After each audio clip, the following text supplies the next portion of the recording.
Well, good morning. Again, my name is Eric Sean Clay. As you can surmise, I don't speak Spanish, so I hope that you can get the gist of what I'm here to talk about today. I guess my first question would be, are there any healthcare security people in the audience? Okay, a couple. So hopefully you'll benefit from it, and the rest of you will just have to, I guess, suffer through. First, I'd like to begin by thanking ASIS Latin America for inviting me here to speak today. It's truly an honor to be here. A little bit about me. I am the Vice President of Security for Memorial Hermann, which is a healthcare system in Houston, Texas. We have about 30,000 employees, 17 different hospitals, 250 care sites, and around 450 security officers that provide services at those locations. I'm also a 20-year member of IHSS, Triple Crown. Attend the GSX every year, so I get to see a lot of my friends here today, so grateful for that as well. And I also serve as the president of the International Association for Healthcare Security and Safety, which is an organization we work very closely with ASIS on a number of healthcare-related issues. And I will change the slide.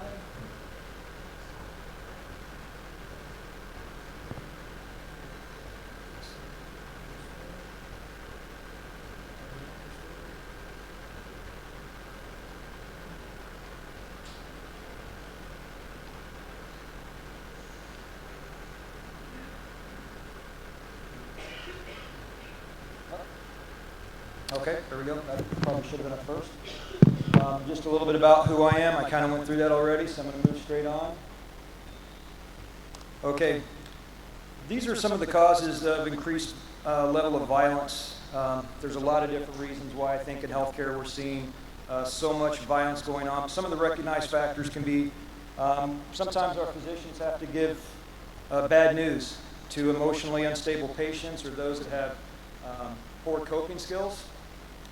We have patients that are under the influence, drugs and alcohol, another big driver for workplace violence. Sometimes our physicians have to deny these patients the drugs that they are seeking, and they become very agitated, and they sometimes will tend to act out at that point. We have increased ED wait times. I don't know what the ED wait times are here in Peru, but I can tell you that sometimes people will sit in the EDs in the United States for up to 24 hours. Waiting to be seen, just based upon the fact that we have so many people that are coming in and using the facilities there, staff shortages, a lot of different things that go into these really long ED wait times. Another thing is that we have reduced inpatient beds for high acuity patients. We have a lot of behavioral health patients that come in because of the fact that behavioral health funding is dwindling significantly. Facilities that offer care for behavioral health patients are closing due to that. So we have more and more behavioral health patients who are coming into our EDs, and sometimes facilities don't have a behavioral health unit, and they're forced to house those patients in the EDs, which can last for weeks at a time, which causes a tremendous amount of angst for those people, and they tend to sometimes lash out, act out, and assault our staff. Another issue that I think that we're seeing is the fact that in America, law enforcement is understaffed. When they come across behavioral health patients that may have committed a crime, they don't automatically take them to jail because the jails are full already. They will take them to a healthcare facility for treatment. So we are seeing patients that are acutely disturbed, they are violent, and law enforcement is leaving them in our custody. The person doesn't want to be there. They have behavioral health issues already. So they sometimes, again, will tend to act out, lash out at our staff, and we're seeing a lot of injuries based upon that. So one thing that we're trying to do is work with our law enforcement partners and educate them on the issue and what the cost is to us as far as our personnel being injured.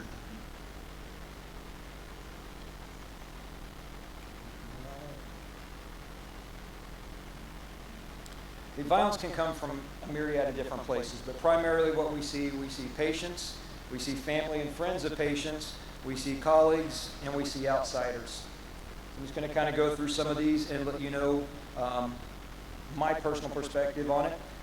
To me, patient-to-staff violence, in my opinion, is probably the biggest thing that we see. That is Patient-generated violence just being patients becoming aggressive, becoming assaultive for whatever reason that might be. Behavioral health issues, again, key driver. They don't like what they're hearing from their physician. They've been waiting a tremendous amount of time. That causes agitation as well. At my healthcare system, 89% of the violence that we deal with is patient-generated violence. Next would be colleagues or employee on employee. Not a huge issue for us at my particular locations. It's about 1% where we have employees who are becoming combative with each other. However, it is a significant issue in the United States as well. We've seen colleagues attack other colleagues, resulting in significant injuries. There was a case, I believe, in Virginia this year where one employee shot and killed another employee over an argument in a stairwell. So, big issue. Next up would be patients and family members that accompany a patient, or patient family members, visitors that come in with a patient, become upset about what the doctor is telling that patient. They tend to get aggressive about it. I don't like what you're telling my loved one, and they become aggressive. So that's another huge issue for us. That makes up about 10% of what I see at my particular healthcare system. And then intruders would be the last one that we see. Intruders to me are people who come on property that have no legitimate business being there. It's generally what we see is people who come there specifically to commit crimes. We see burglaries of some of our medical office buildings after hours. We see people stealing vehicles in the parking lots. Catalytic converter theft is a big thing in the United States right now.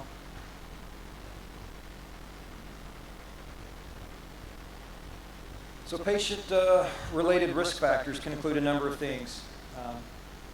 Again, I think behavioral health is probably the biggest one. I saw a recent survey that ranked mental health as the factor most responsible for aggression. Less funding, again, and shutting down the behavioral health facilities is really exacerbating the problem and causing these particular high acuity patients who really need to be in a specialized facility to come into a regular facility, and then we have issues with assaults. Substance abuse is another big one for us. Drugs and alcohol play a significant role in a lot of the workplace violence that we see. Opioid addiction is huge in the United States still. It's had a profound effect with people coming to our EDs trying to get a prescription for opioids. Doctors are very careful about who they prescribe opioids to these days. So we see patients who think that if I act out, and I act out to such a degree, I will get what I want. So we're dealing with that. We're also dealing with patients who are going through withdrawal, which, as I understand, can be very painful. So again, poor impulse control, they will sometimes act out, which leads to these escalated workplace violence numbers that we're seeing. Being a very data-driven individual, I try to go through and crunch all the numbers and look for trends. I can tell you that what we're seeing is that most of our violence comes from men. Probably not surprising, but around 73% of our workplace violence is committed by men. Women still commit it, but just at a much, much lower level. I also know that 54% of the men who created workplace violence incidents and problems for us were between the ages of 35 and 65. Of the men who committed that too, 58% it was physical violence. So they were actually assaulting people rather than just posturing, yelling, making threats. So we've got 59% who are creating physical violence. So we broke that number down even farther, and we know that 64% of those particular people were 66 years or older. So it kind of gave us an idea of who's committing workplace violence and what that demographic looks like, so we can add that into our mitigation factors as we look at time, place, who's committing workplace violence.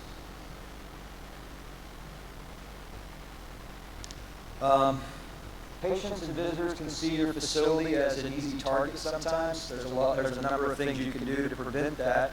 And to us, it's been the biggest mitigating factor we've got is highly visible security officers that are very engaged. We have a program called Purposeful Rounding. If If you work in healthcare, you might have noticed that quite often you will see all your security officers clumped in one spot talking about whatever it is, baseball, whatever's going on today. We have a program that we mandate the officers to actually move about the facility, interact with nurses, they interact with patients, they interact with visitors. That increased communication has caused a decrease in the workplace violence that we're experiencing. We are significantly below what the IHSS comes up with as the national average of what you can expect per 100 beds, which is around 17.7 incidents of workplace violence. We're currently at around 9%, so well below the average, and we're in Houston, so Houston can be a very dangerous city sometimes, so we think our program's really having an effect. Not having visible security, what can happen? Again, people will see your facility as potentially an easy target. It's going to make your caregivers feel unsafe. One of the things that I like to tell people is that, the security team is no less important than the highest trained, the highest paid physician at that facility. Because if people don't feel safe at your campus, they're not going to come there to seek care. Access control is another big issue. Making sure you've got the right access control in place. Going back to the United States, earlier this year, we had a man who was able to enter a healthcare facility, a large, well-known healthcare facility, and able to get through access control and sexually assaulted 3 different women at that facility. So again, having that good access control is critically important. Long wait times in your EDs, that's another driver of violence. People who are stressed about a health issue that they may have. I've alluded to the fact that you may be sitting there for 24 hours, you're sitting in pain. It can be incredibly frustrating for those people. Hours leading to waiting and seeing other people that are able to immediately go in because they have a more critical issue than you. People get frustrated, so we see a lot of workplace violence in our EDs. We know that 40% of the violence that occurs at our healthcare facilities, that occurs specifically in the ED. Having unmonitored entrances, poor lighting in your garages or around your facility and your parking lots, another driver of workplace violence as well. Staff well-being, critically important to a healthcare facility.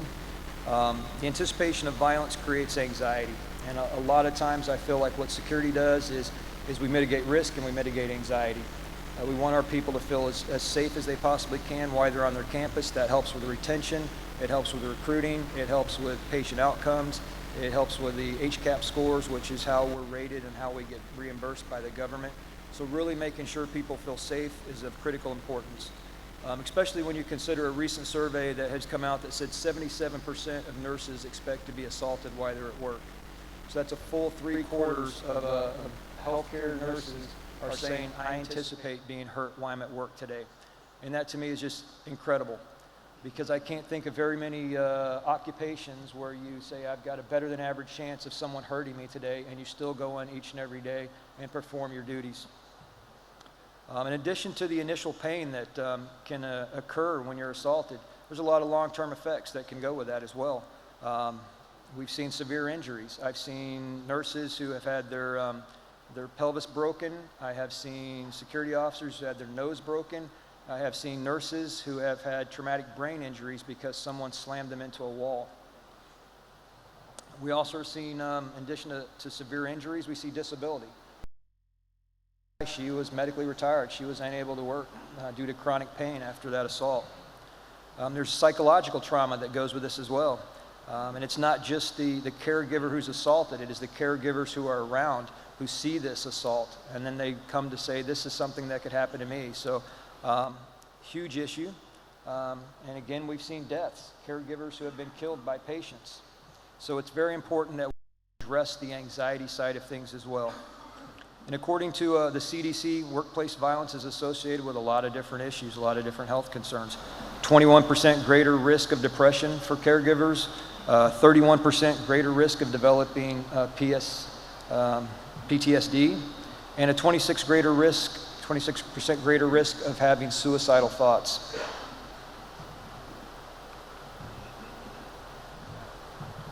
Another recent survey reported that in 2022, 175,000 caregivers have decided they don't want to work in healthcare anymore. And one of those drivers, again, was workplace violence. This is a repeating cycle, though, and it's one that we have to get out in front of, because we're losing healthcare providers. They're not going to be there taking care of patients, which is going to lead to greater wait times in our EDs. It's going to lead to diminished outcomes. It's going to lead to a higher cost of healthcare because we've got to bring in contract employees, or we have to find a way to recruit more people into the facility. So it really just continues to repeat itself, because all of those things are causing workplace violence. So we're getting more workplace violence, which is causing people to leave the facility, which is causing more workplace violence. So we really have to decide how we're going to address this problem. And then on to patient care quality. 80% of healthcare professionals believe that violence has a negative impact on patient care, which I think we could all agree. It has a negative impact because there's decreased attentiveness to your patient. You're more concerned about your own personal safety and what someone's going to do to you than you are about providing that high quality care. It also leads to reduced communication with your patients. And that can be because they are aggressive and you don't want to deal with them, or it can be that you are just so flustered about what has happened that you just kind of retreat into yourself. It also can lead to impaired decision making. If you're focused on your personal safety, you're not making the choices and the decisions that can aid that person in getting back to where they need to be. And all of this at the end of the day is going to lead to diminished patient outcomes.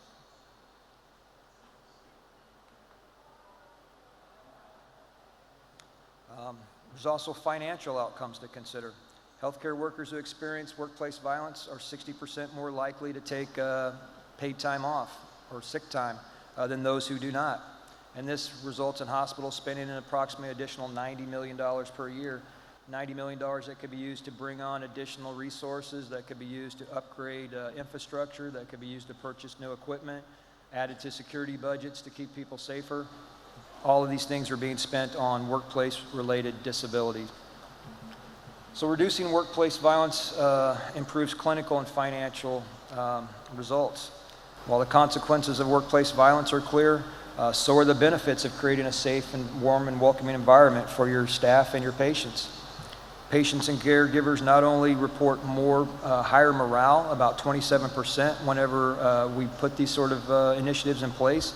It's also a key driver of retention for nurses. And anyone who works in healthcare knows that we're losing nurses at a phenomenal rate. They're going to places like Amazon, other places where they're not assaulted and they can make a comparable amount of pay. So we're losing the best and brightest caregivers that we've got, which again is going to have a detrimental effect on healthcare, because people who maybe 10 years ago wouldn't have been able to get into nursing school or get into medical school are now able to do so. It also allows caregivers to really focus on what their core is, and that is providing high quality care and improving patient outcomes, and it allows our patients to focus on getting well. So we've discussed a lot today, and here are some statistics I also wanted to share with you. 96% of healthcare workers report experiencing or witnessing workplace violence. So almost 100% of those who work in healthcare have either been assaulted or seen someone assaulted. On average, 2 nurses are assaulted every hour. 55% of ER doctors say they've been assaulted, and 1 1/3 say they've been injured when they've been assaulted.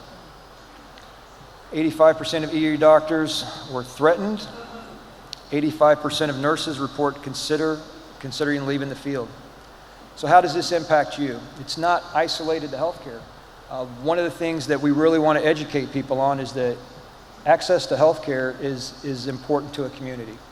I think you really are able to understand where your community is going by looking at access to healthcare. Without it, again, people are not going to be able to get the care that they need, or they're going to have to drive in a very long distance to get the care that they need. So really looking at this as it's a community problem and not specifically a healthcare problem, I think is a very important way to look at it. I think each and every person in this room would want their loved one or themselves to get the highest quality of healthcare that they possibly can. And if we don't solve this problem, my concern is that healthcare is going to become more costly, outcomes again are going to go down, and it is going to lead to a lot of problems for us in the community. So one of the first things that you need to do when you're developing a workplace risk mitigation plan is really to identify your vulnerabilities and see where's the risk at. And you do that by conducting a risk assessment. It's important, I think, that you also look at what current measures do we have, look at forecasting, what am I seeing in other parts of the country, other parts of the world, what problems are they having, because eventually all those problems are going to mitigate or migrate to where you're at. It's also important, I think, to involve non-healthcare security personnel to make sure that you get the clinical opinions as well, to get that buy-in, to get the support. A lot of the initiatives that we've been able to bring in that could be very costly, we're able to build a consensus amongst our caregivers, our physicians, and have everybody come in and saying, hey, this is something that we feel is very important. Sometimes people who work in healthcare security don't realize that, you know, we're a security department that supports a healthcare system, not a healthcare system that supports a security department. The needs of the organization are going to come first. And those needs are generally going to be things that relate to patient care, things that generate revenue so that we can continue to operate and pay for the things we do and pay the salaries. So you really have to find ways to escalate the solutions that you're coming up with to your C-suite. And again, we do that by involving all the different stakeholders that are going to benefit from this particular device to come in and say, yes, we all want this. Most facilities, again, will have security officers. You'll have duress alarms, you'll have radios, you'll have CCTV, you'll have all of those different things, access control, and those are all very necessary measures.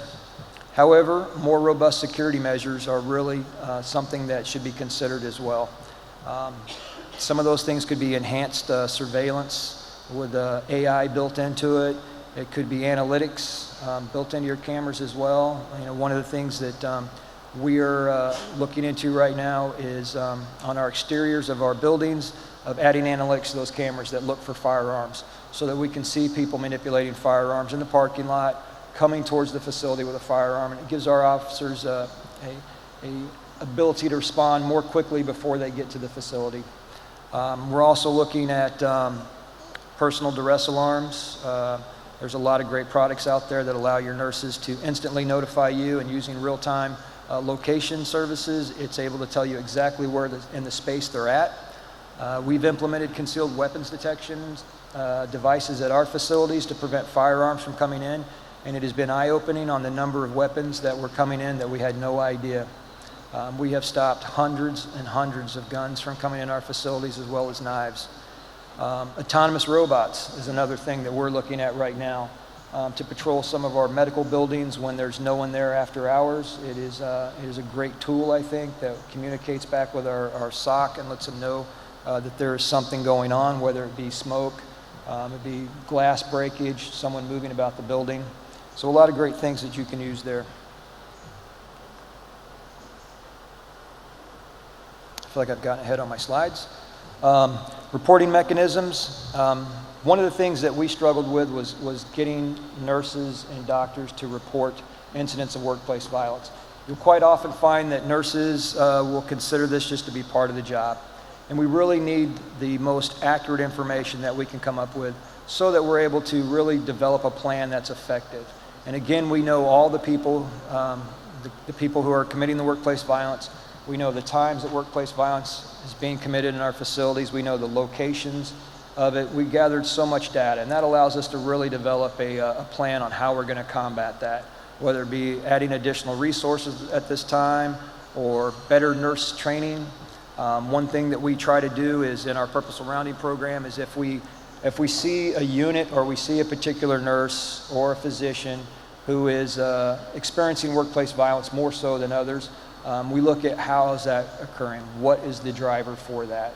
It can't always be the patient. Sometimes it's going to be something that this person is particularly doing.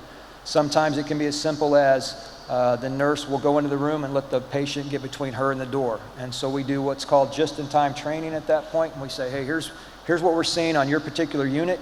Here's what we think could help reduce the incidence of workplace violence. And again, we're seeing tremendous promise with that as well. But reporting is key.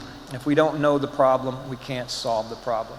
So it's important to have easy to use reporting systems, multiple reporting systems in place that allow staff to do so. I think it's at a prior healthcare system, we mandated reporting. You could not report workplace violence. We needed to know specifically the scope of the problem in order to really develop that plan on how we were going to fix it. So the solution was you have to report workplace violence. You don't have to prosecute, you don't have to notify law enforcement, but you have to let the security team know what's going on so that we can try to better protect you and everyone else. You also should continually monitor what's going on in your facility. Gauge the effectiveness of your program.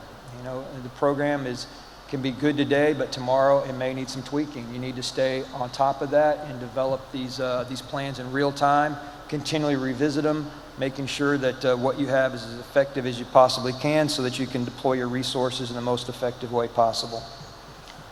Education and training, again, critical importance. Your violence prevention plan should include ongoing training in the recognition and the prevention of workplace violence. Teaching people how to see what is going on with a person. You know, a lot of times nurses are very busy. Someone will present and talk to them. The nurse is, you know, entering something in the computer, not paying attention. But to really focus on that person, be present when you're having an interaction with them. Look for signs of escalation. Is the person banging their fist? Are they clenching their fist? Is their jaw tight? Are they escalating their voice? A lot of different things can tell you this person is escalating. I need to do something to help de-escalate that before it gets out of control. So really working on that has been something that we have worked diligently on. Our training includes verbal de-escalation as well as physical intervention techniques. The physical intervention techniques teach the nurses how to protect themselves, and it teaches them how to work as a team to protect each other. Sometimes people will just say, well, we'll go with a de-escalation program, but we don't want anything that has any hands-on component to it. You know, I think that's a mistake. I think that you can try to de-escalate people, but you can't de-escalate every person that you come across. Some people, behavioral health patients particularly, you can't reason with them sometimes, and they really need to know how to protect themselves until security gets there. So again, the duress alarm, a great tool, especially ones that are discreet like this one that you can just, you know, look like you have your hand there, notify security, get security en route. We encourage people to report early, not to wait until the situation has escalated beyond control, but the minute that they sense that, to get security moving that way so that if it should rapidly devolve, we're able to be there as quickly as we possibly can. I think it's important also that you develop a culture of safety. When staff feel safe, again, they're able to focus on providing high quality care for their patients. This leads to better outcomes, and it can also lead to the retention of your healthcare staff. If they feel safe and protected, you can keep that staff there longer, you can keep them happy, and they'll continue to do good work for you at that point. Collaboration with law enforcement is another important consideration. I think collaborating with law enforcement and your local government institutions is critical in reducing workplace violence. The impact of assaults on healthcare workers resonates again far beyond just the individual healthcare worker. As I talked about, 175,000 healthcare workers have left the field last year. And again, that's 175 that are not helping patients, which is causing longer delays in the ED. It's causing increased costs for healthcare organizations as they have to scramble to try to find ways to replace those individuals. And again, at the end of the day, it really has a negative impact on not only patient outcomes, but also on the financial books for the organization, and it has a toll on the healthcare workers themselves. You know, constantly seeing violence, constantly being experienced violence committed against you, takes a huge toll on people. I think that workplace violence is changing healthcare as we know it. And it's not for the better, which is why we have to find a way, I believe, to solve this problem. We have to do it very quickly. It's not security's role alone to do, but we provide a safe environment that really allows our caregivers, again, to focus on providing that high quality care, and the patients to focus on health care or getting better. think I caught up with my slide. So I just wanted to talk a little bit about IHSS. Again, I mentioned I'm the president of IHSS. We work closely with ASIS on a number of healthcare security initiatives. We're about 3,500 members strong, continuing to grow, continuing to expand around the globe. Most of our members are healthcare security professionals, healthcare security law enforcement officers, safety professionals, and emergency management professionals. We've been around for about 50 years, and we have educated and served our members in this profession by providing them with a lot of different resources, including we have guidelines for the construction of healthcare facilities that we've put together. We have a lot of different exclusive resources and benefits, a lot of educational offerings. We have some healthcare specific certifications that better prepare you for the unique environment of healthcare.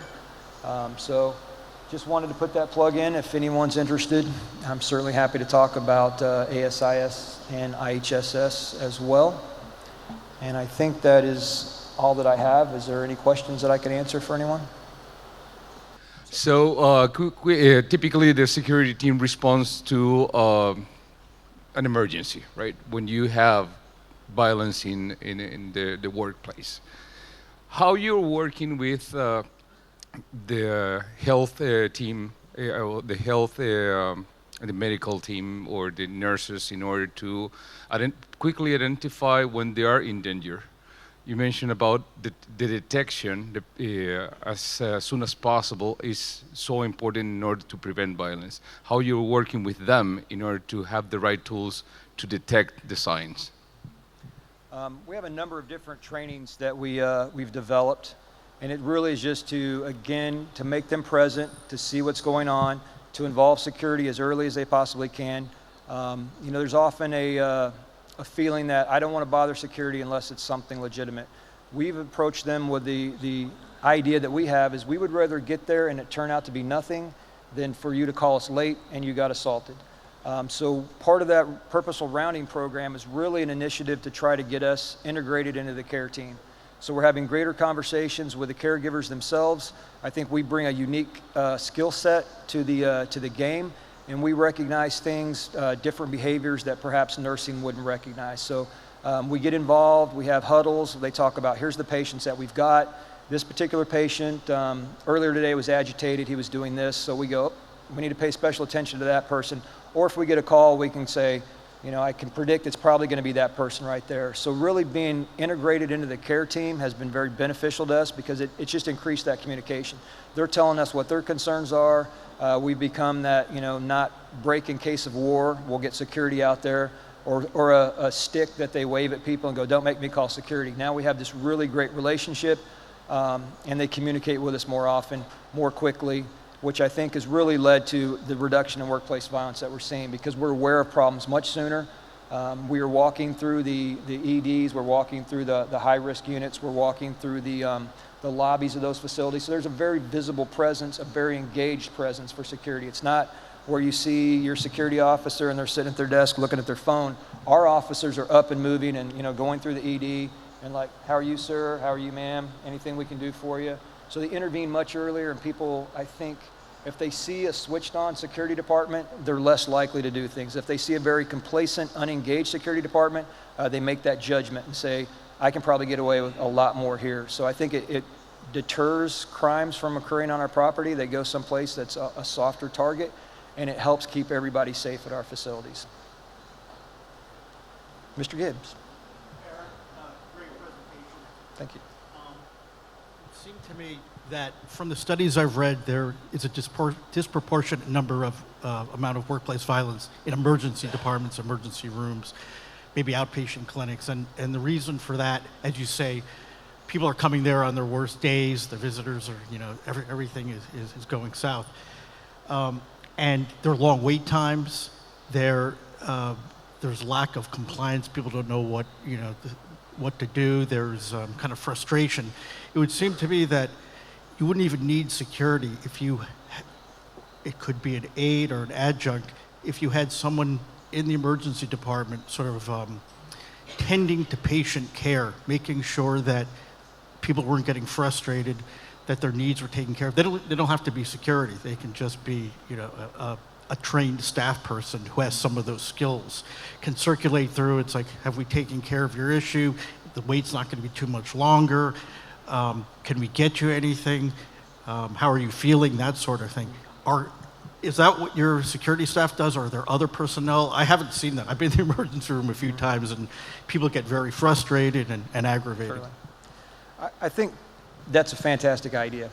Our security team, if they see somebody getting agitated, they will certainly go up and say, hey, you know, how can I help?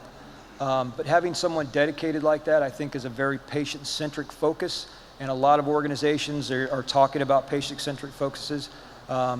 Staffing levels, again, being what they are, I don't know how many are actually implementing that, but again, that patient-centered focus, and just letting them be heard and letting them vent and say, here's what my issue is, and then explain the situation. I think communication can de-escalate a lot of different things. If someone is sitting in your ED and they've been there for 4 hours and they see somebody who needs immediate medical care get taken back, it can be frustrating to them.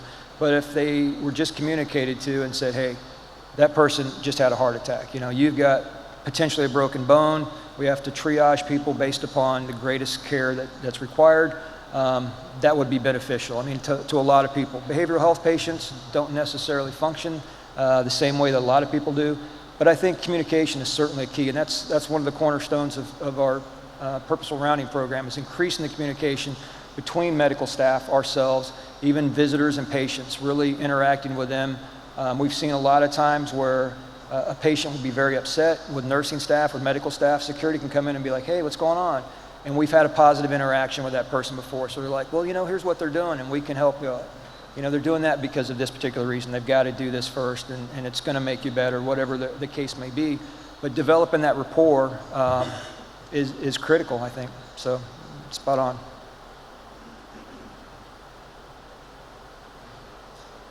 All right. Well, thank you very much for your time. I appreciate the opportunity to speak to you.